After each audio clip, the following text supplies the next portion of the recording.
Hey, welcome back to COVID Update with Dr. Lina. I'm Lina, and I just want to check in with you and share a couple of thoughts with you about the COVID update as I see it from my perspective as a telemedicine doctor. Taking more and more calls from people about COVID symptoms and COVID concerns and loved ones with COVID concerns, and many of you have sent me some emails.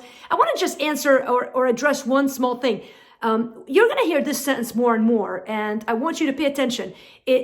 At some point, you might talk to somebody in the medical field who will say to you this sentence: you might have COVID. When you hear that, that is not a death sentence, all right? I think it's really important to keep that in mind.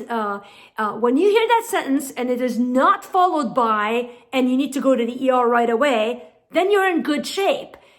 It's impossible to say for sure whether somebody has COVID or not without a test. And often the symptoms can overlap with the flu or with bronchitis. And so there are spaces and times when I'm talking to a patient where I'll say, you might have COVID.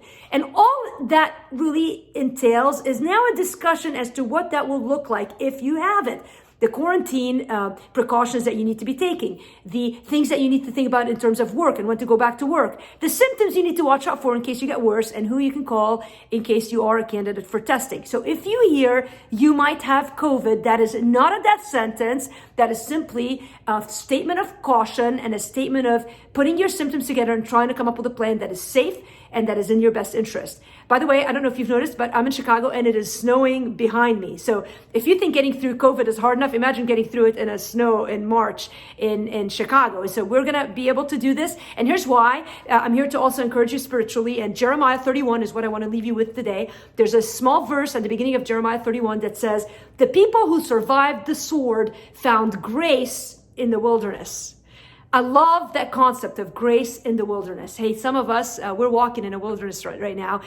In fact, I'd say all of us are walking in the wilderness right now. You say, are we going to make it? You better believe we're going to make it, because we're going to find God's grace in the wilderness. God goes on in Jeremiah 31 and says, I have loved you with an everlasting love. And he talks about drawing us through his love to himself. So let us lean into that love in this season and find grace in the wilderness. Listen, we can do hard things. And the reason I know we can do hard things is because we serve a Savior who did the hardest thing for us. He went to the cross and gave his life up for us so that we can have life eternally. I hope you know him. And if you don't, I pray that this season will be one that will draw you closer to him. Have an awesome day. If you've got any questions about this, please reach out to me. If you're looking for a community, we just launched a Facebook community group.